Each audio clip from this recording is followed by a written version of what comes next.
자, 오늘 설교 제목은 더딜지라도 기다리라입니다. 여러분, 교회마당 오늘 예배드리러 오시면서 마당에 멋지게 드리워진 수세미들을 보셨는지, 저는 올해는 수세미가 안 달릴 줄 알았어요. 분명히 수세미와 조롱박을 심었는데 조롱박들은 달리는데 수세미가, 예년 같으면 8월달부터 달려야 되거든요. 7월 말부터 달려야 돼요.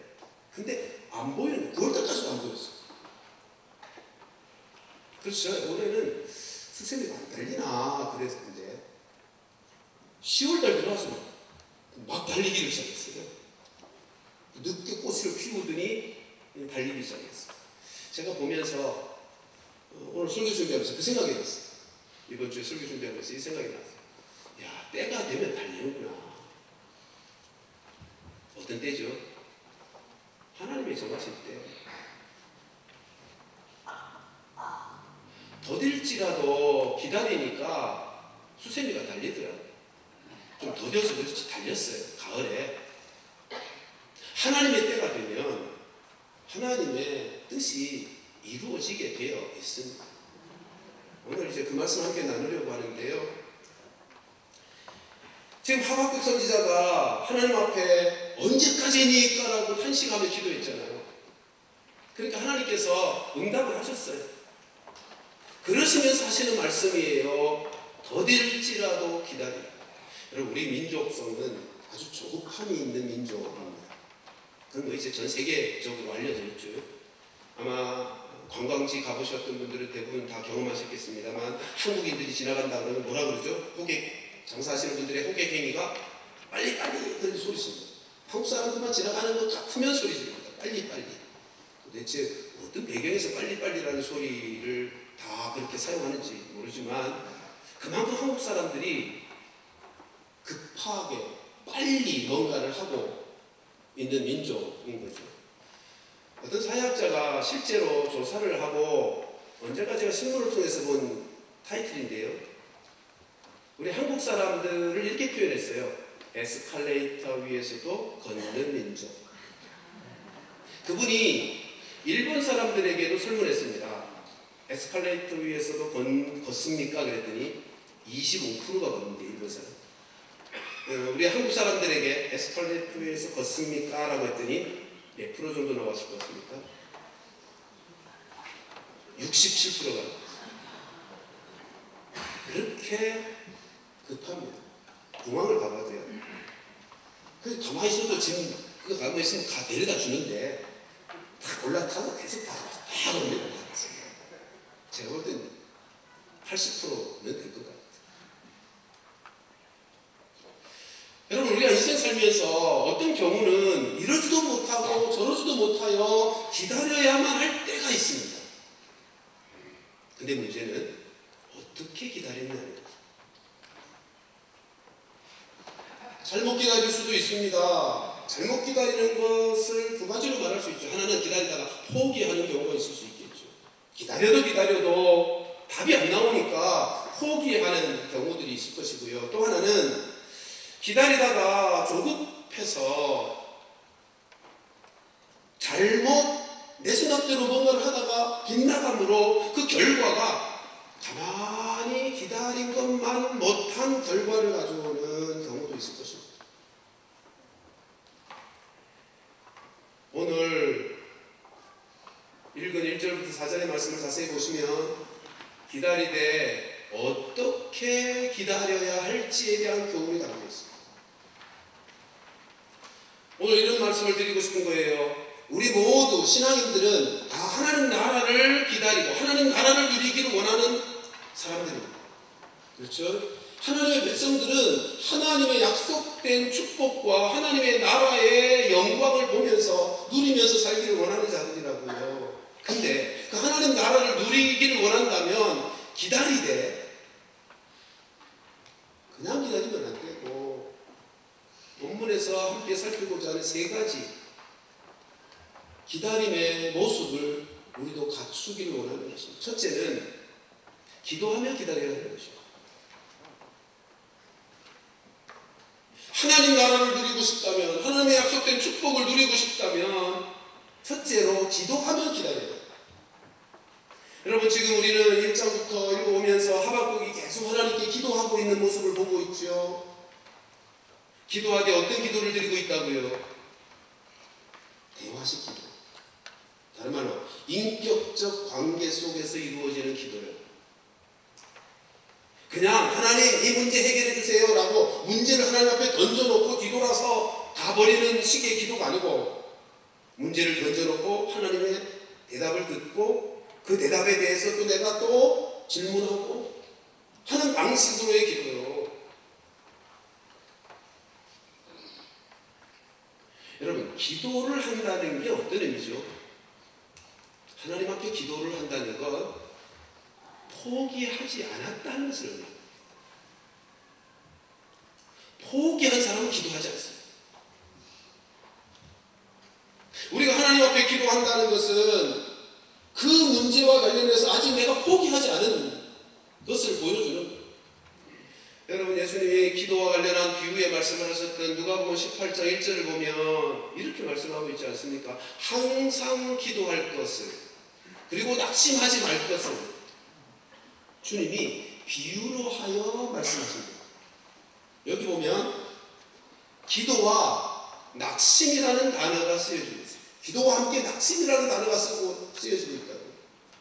그러니까 이 말씀의 구조로 보면 기도와 낙심은 정반대되는 거예요. 여러분, 기도하는 사람은 낙심하지 않습니다. 기도하는 사람은 낙심을 극복하게 되어 있다고요.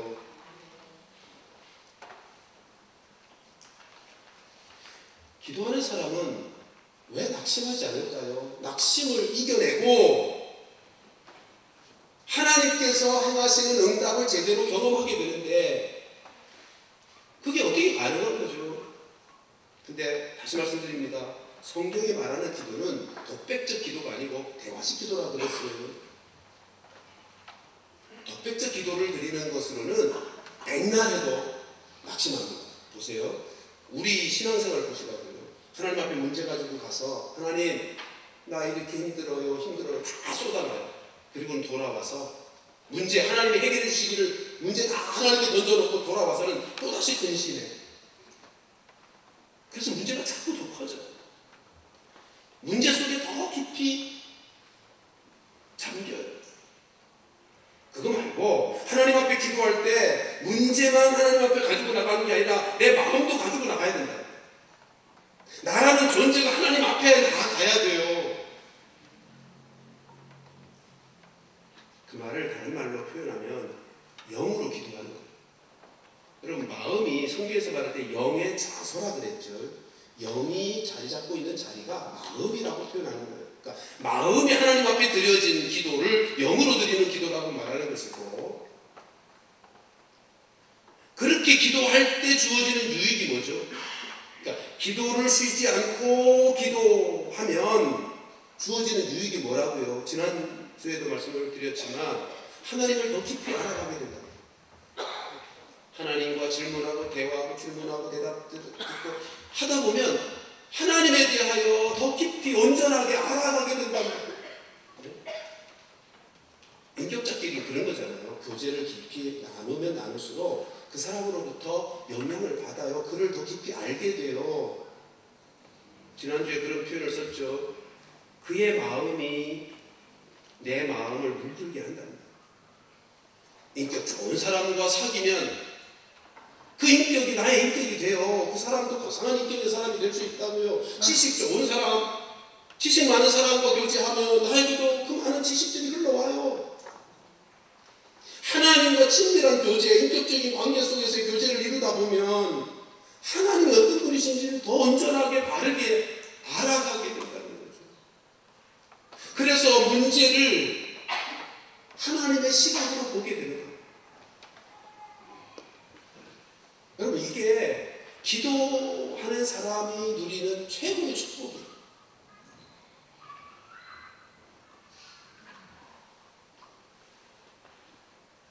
영으로 기도하면 하나님이 영으로 계시는 분이니까 문제만 집어 던지지 마시고요. 마음을 다 들여서 하나님 앞에 기도하고 하나님이 대답하시면 나 또한 이해가 안 되면 이해될 때까지 또 기도하는 거예요. 그러노라면 아하, 하나님이 이런 분이시고, 우리 하박국서 1장에서 한 것처럼 하박국이 그렇게 경험한 것처럼 하나님에 대해서 새삼스럽게 깨닫는다니까요. 자 보세요. 하박국이 하나님 맞아요. 하나님 거룩한 분이시죠. 하나님 의로운 분이시죠. 근데 하나 의심이 생겼죠.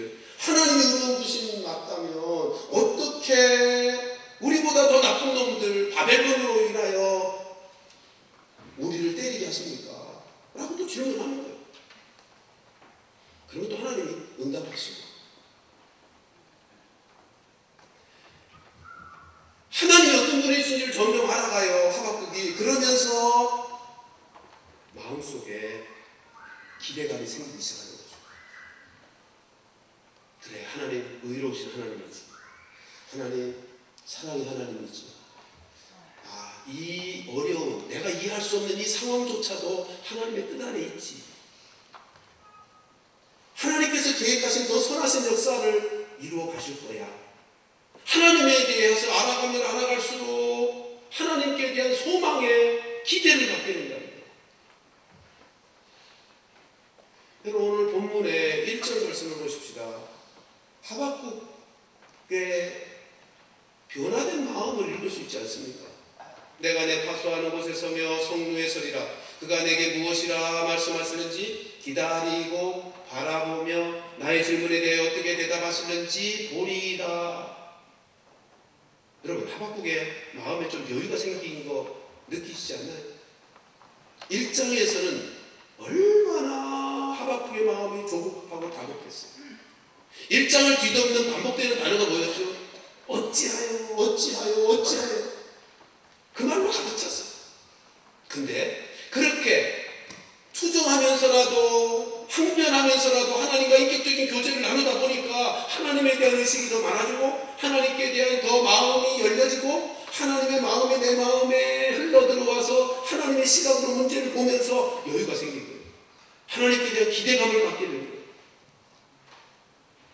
그래서 이렇게 말합니다. 내가 성문에 올라가서 하나님께서 어떻게 말씀하실지, 어떻게 행하실지 내가 좀 보자. 여러분, 기도하면 낙심을 극복할 수 있습니다. 어떤 문제를 만났을 때 그냥 팔짱 끼고 기다리면 실망하고 절망합니다. 근데 기도하면 그 실망과 낙심을 이겨낼 수 있다는 거예요. 왜요? 하나님을 알아가게 되거든요. 하나님이 어떤 분이신지 더 깊이 경험하게 되거든요. 사랑하는 성도들이여, 내 삶 속에 진정한 하나님 나라를 누리고 싶다면 기다리되 기도하면서 기다리시는 성도들 되시기를 축복합니다. 한번 따라 하십시다. 기도하면서 기다리자. 두 번째는 말씀 붙들고 기도합니다.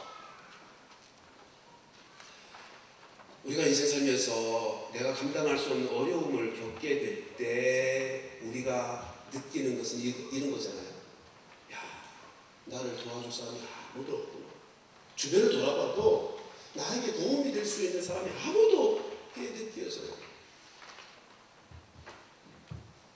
지푸라기라도 있으면 붙잡고 싶은데 붙잡을 게 없어. 그러나 기억하십시다. 하나님의 백성된 우리들에게는 우리를 도와주실 하나님이 계신 줄로 믿습니다. 하나님이 계세요. 우리가 붙들 분이 계시다고요. 그 하나님을 붙드는 것이 기도 아닙니까? 그 하나님 붙드는 게 기도라고요.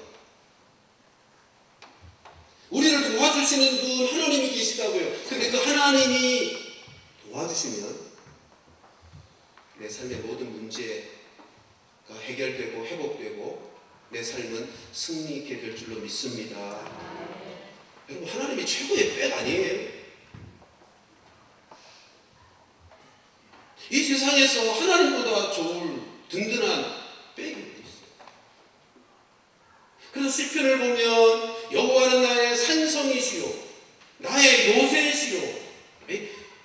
아주 대적들, 원수들로부터 번영을 당해요. 근데 그들의 입술의 고백은 여호와가 나의 산성이요 요새요 반석이시라. 숨을 바위가 되신다는. 그렇잖아요. 하나님이 전능자시잖아요. 전지하신 분이시잖아요. 만유를 주관하시고 역사를 주도해 가시는 역사의 주어가 되시는 분이시잖아요.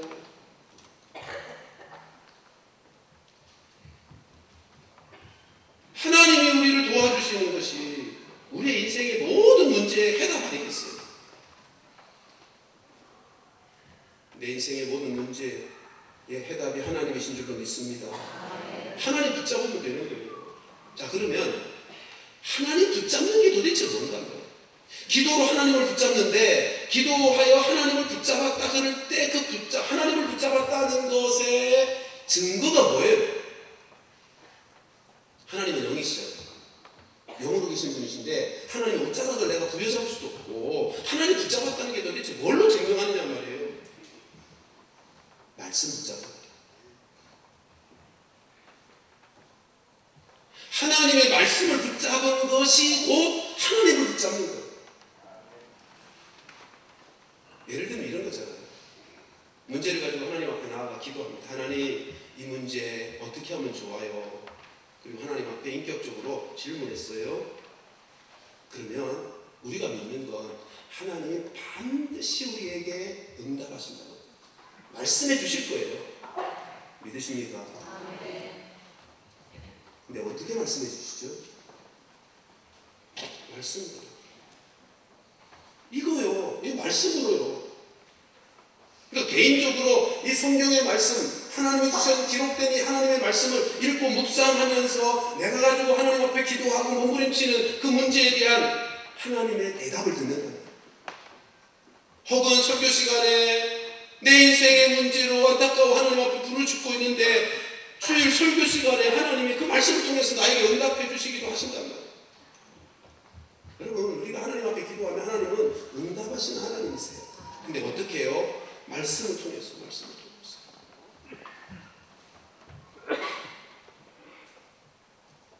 그러니까 말씀을 붙잡는 것이 곧 하나님을 붙잡는 거예요.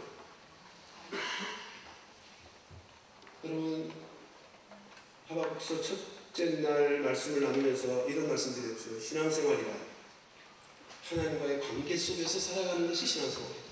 신앙생활의 본질이 그거예요. 하나님과 관계 속에서 살아가는 거예요. 그러니까 하나님 앞에 기도해요. 기도할 때 하나님이 말씀하셔요. 그럼 말씀하신 그 말씀을 붙잡고 살아가는 것을 일컬어 하나님과의 관계 속에서 살아간다라고 말합니다. 제가요, 지난날 돌아보니 목회한 지 31년 차인데, 32년 차인데, 제가 성도들을 섬기면서 자주자주 제 마음속에 저 자신을 바라보면서도 하나님 앞에서 점검하고 또 확인하는 건 이거예요. 왜 우리 성도들이 변하지 않을까? 왜 신앙이 자라가지 않는가? 목회자인 저 자신에게 자주 던지는 질문. 근데 제 나름대로 발견한 이유는 이거예요. 신앙생활을 안 하는 거예요. 그러니까 안 자라는 거죠. 하나님과의 관계 속에서 사는 것이 신앙생활인데 하나님과의 관계 속에서 살지 않는다는 거예요. 하나님과의 관계의 통로가 뭐죠? 우리 다 아는 것처럼 기본적으로 말씀과 기도잖아요. 성도들에게요, 근데 이게 다 있어. 말씀도 있고 기도도 있어요. 열심히 성경도 읽고요, 성경 공부도 열심히 하고요, 또 기도도 열심히 해요. 저녁 기도도 하고 새벽 기도도 하고 다 있어. 그러면 신앙생활을 하는 것 같은데, 근데 신앙생활이 아니에요. 무슨 말이냐면 말씀도 있고 기도도 있는데 이게 따로따로 있어. 따로따로. 여러분, 신앙생활은 하나님과의 관계 속에서 사는 것인데 따라서 말씀과 기도가 연결되어 있어요. 이런 거죠. 하나님의 말씀을 들었어요. 해야죠. 하나님과 인격적인 관계 속에서 있으려면 하나님, 내가 이 말씀대로 살도록 도와주세요 라고 기도가 연결되어야 이게 신앙으로 사는 거고 인격적으로 하나님 앞에 반응하는 거예요. 내가 필요한 하나님 앞에 은혜를 구하며 필요한 간구를 하나님 앞에 드렸어요. 그러면 하나님이 나에게 응답하신다고. 어떻게 응답하신다고요? 말씀으로. 그러면 내가 하나님 앞에 간구했고 하나님의 말씀으로 나에게 응답하셨다면 그 말씀 붙들고 살아가는 것을 신앙생활이다. 그게 하나님의 응답인 줄 믿고 그 말씀을 붙들고 살아가는 그것이 인격적인 반응이고 그걸 신앙생활이라고 하는 거예요.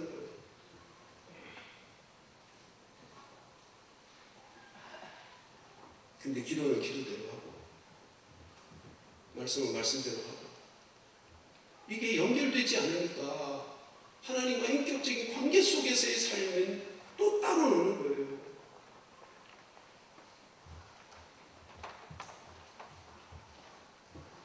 오늘 본문 2절을 보십시오. 2절은 이렇게 말씀합니다. 여호와께서 내게 대답하여 이르시되, 이게 두 번째 질문에 대한 하나님의 대답이세요. 너는 이 묵시를, 이 말씀을 기록하여 판에 명백히 새기되 달려가면서도 읽을 수 있게. 자, 하나님의 응답입니다. 내가 묵시를 주겠어. 이게 묵시, 이 말씀의 내용이 5절 이하에 나와요. 다음 주에 살피고요. 묵시를 줄 텐데 그걸 기록해라. 판에 명백하게 새기도록 기록해라. 이유는 뭐죠? 왜 기록하라는 거죠? 읽게 하라. 읽게 하라. 그냥 듣고만 말면 잊어버리니까. 그렇잖아요. 말씀을 듣기만 하고 기록해 놓지 않으면 잊어버려요, 사람들이. 그러니까 말씀하신 걸 기록해 놓으라는 말은, 읽도록 기록하라는 말은 또 읽고 또 읽고 또 읽어서 말씀이 내 심령 속에서 떠나지 않게 하라는 말이에요. 그러니까 이 말씀을 해석해서 마지막 내용의 뜻을 정리하면 하나님의 말씀이 내 마음판에 새겨지도록 말씀과 함께 살라는 거예요. 말씀 붙들라는 말은 말씀 붙들라. 그게 하나님 붙드는 거니까. 그렇잖아요. 하나님 붙드는 것과 하나님의 말씀 붙드는 것은 똑같은 거예요. 명례 녀석이 어릴 때 제가 언젠가 공을 하나 사주겠다고 했어요. 근데 다음 달 사주겠다고 했는데 매일 아침마다 눈 뜨면 뭐라, 아빠 공 사줄 거야? 를 확인해요. 아빠 공 사줄 거야? 를 확인하는 거예요. 여러분, 그 나를 믿지 못하는 것이잖아요. 내 말을 믿지 못하는 것은 나를 믿지 못하는 거예요. 같은 거라고요. 그래서 이놈아, 내가 다음 달에 사준다 그러면 기다려야지. 이제 그러는 거죠. 하나님을 붙잡는다는 것은 다른 말로 하나님의 말씀을 붙잡는 거예요. 하나님께서 지금 말씀을 기록해 놓으래요. 기록해. 근데 왜 기록해? 이렇게 읽을 수 있게 기록하라 그러면서 그 앞에 한 말씀 더 하세요. 달리면서도 읽을 수 있게. 저는 이 말씀을 이렇게 풀어보고 싶어요. 야, 너 지금 마음 급하지? 인생 지금 단박질하듯 급박하게 달려가는 인생을 살지? 너 달리더라도 성경을 읽으면서 달려.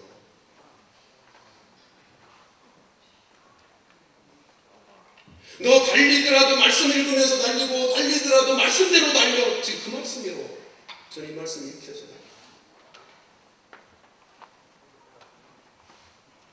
말씀 붙들고 살아야죠. 그래 하나님 나라를 경험하지.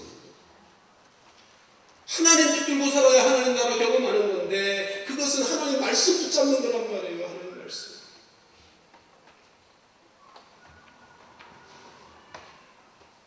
사랑하는 성도들이요, 우리 모두 이미도 하나님 나라에 참여한 하나님 백성들 아닙니다.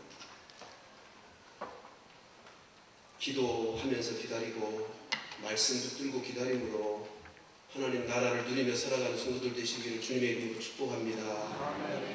그러기에 당연히 세 번째는 믿음으로 살면서 기다려요. 2장 4절이죠. 2장 4절 하반절 같이 한번 보십시오. 같이 한 목소리로 읽습니다. 시작. 의인은 그의 믿음으로 말미암아 살리라. 여러분, 말씀과 기도로 하나님 나라를 기다리는 사람들은 결국 말씀을 통하여 깨달아지면 믿음으로 살게 되는 거예요. 믿음.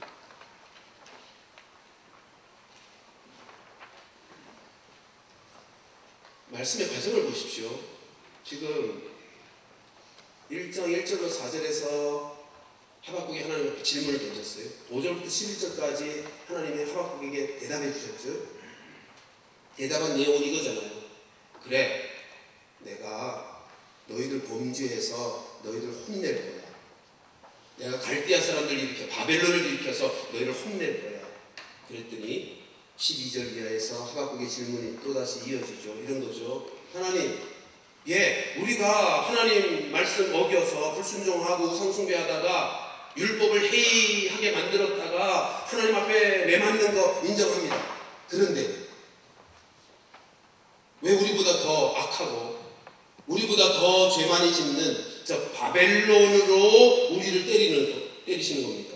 왜 깡패 같은 거, 왜 조폭 같은 거 때려다가 우리를 치시는 겁니까? 그건 하나님의 의의를 생각하면 옳지 않은 것 아닙니까? 이게 지금 두 번째 질문이었다고. 항변 같은 질문이었다고.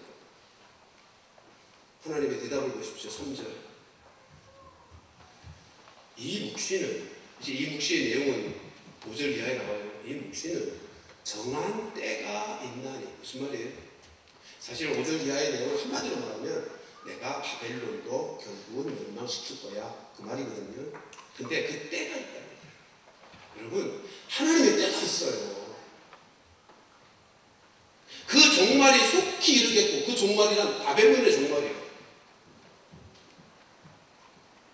결코 거짓되지 아니하리라. 바벨론이 결국 망하게 될 것이 거짓말이 아니라 반드시 이루어질 거라는 거예요.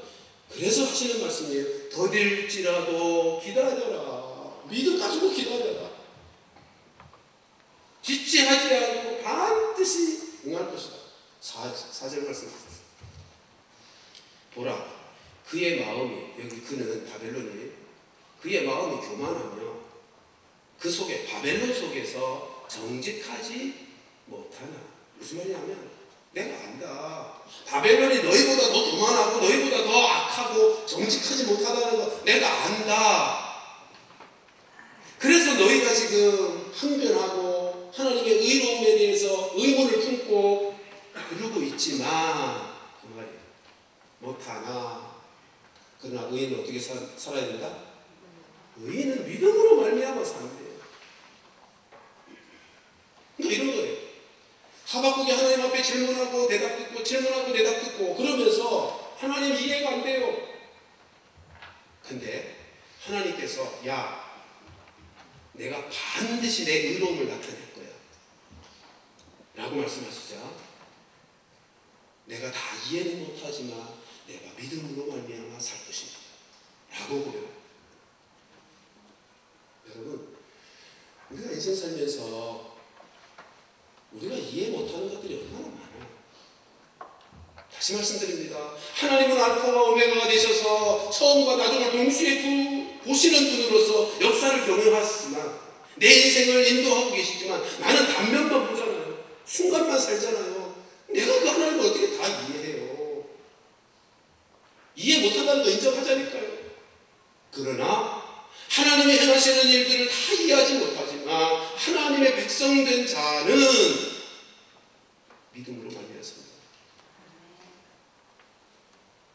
여기에 믿음은 어떤 믿음일까요? 하나님에 대한 믿음, 그리고 하나님의 말씀에 대한 믿음. 그러니까 오늘 본문만 따지면 이런 거잖아요. 하박국이 뭘 믿고 믿음으로 사는가 하면 그래, 하나님은 의로운 분이시고 내가 지금 바벨론 저 깡패 조폭 같은 것들을 데려다가 더 악한 놈들을 끌어다가 몽둥이로 사용하시는 하나님을 내가 다 이해하지 못하지만 그러나 하나님의 계획이 있을 거야. 나는 믿음으로 말미암아 살 거야. 라고 하는 거야. 하나님이 행하실 내 의로움을 반드시 나타내리라. 이 거짓말 아니라 더딜지라도 좀 기다려라 라고 하시는 하나님의 말씀을 믿는 거예요. 여러분, 오늘의 시대의 영적인 위기의 본질이 뭔지 아십니까? 너나 할 것 없이 오늘의 시대에 우리가 안고 있는 영적인 위기의 본질은 우리가 하나님의 말씀을 믿지 않는다는 것입니다.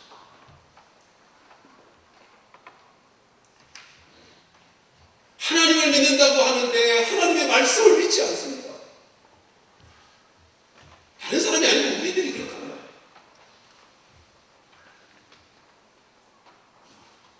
하나님을 믿는다는 것은 하나님의 말씀을 믿는 것인데 하나님의 말씀을 믿지 않아요. 우리 자신을 좀 살펴보자고요.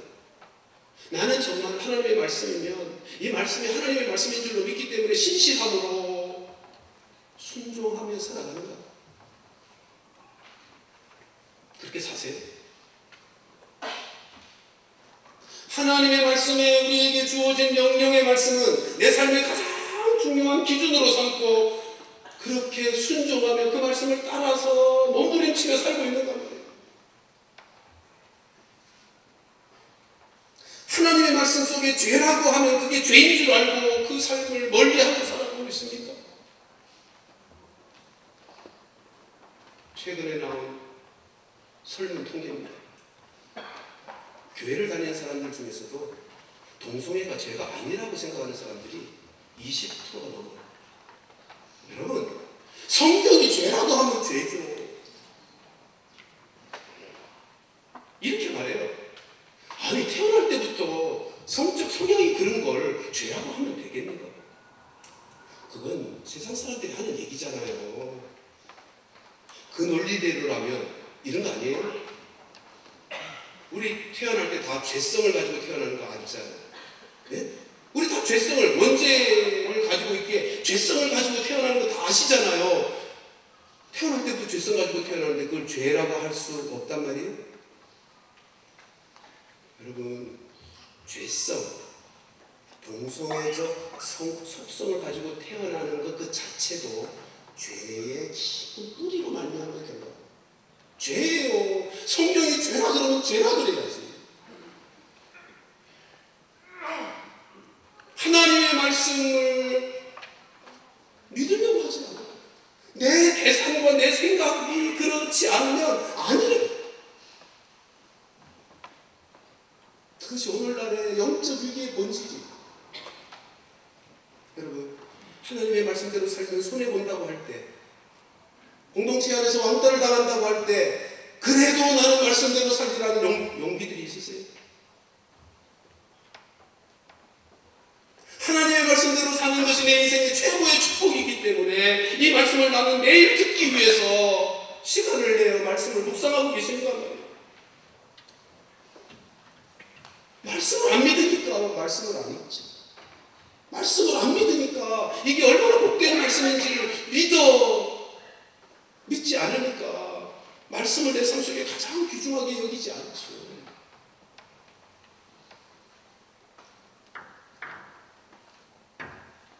여러분, 성경 읽을 시간조차, 말씀 묵상할 시간조차 없이 바쁘다고요. 예, 그건 너무 바쁜 거예요. 그건 너무 바쁘게 사는 거예요. 아니, 정확하게 말하면 잘못 살고 있는 거예요.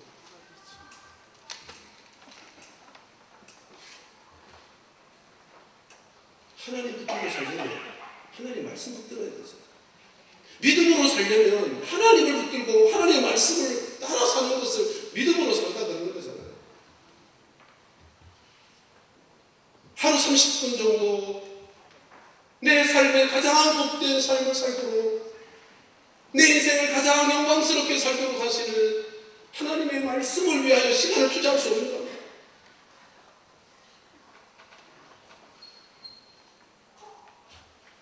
말씀을 마무리하겠습니다. 사랑하는 성도들이여, 우리 모두가 이미 하나님 나라에 속하사 하나님 나라가 이 땅에 임했어요. 주님이 하신 말씀입니다. 하나님 나라를 누리며 살아갈 수 있기를 축복합니다. 그러기 위해서 기도하며 기다리고 말씀 붙잡고 기다리고 그렇게 깨달아진 말씀이 있다면 그 말씀을 믿는 믿음으로 살아내는 기다림이 우리로 진정한 하나님의 나라, 하나님의 축복된 약속들을 누리는 인생을 살게 만들 것입니다. 우리 모두에게 그 나라를 누리며 경험하며 살게 하시는 하나님의 은혜가 부어지기를 주님의 이름으로 축원합니다.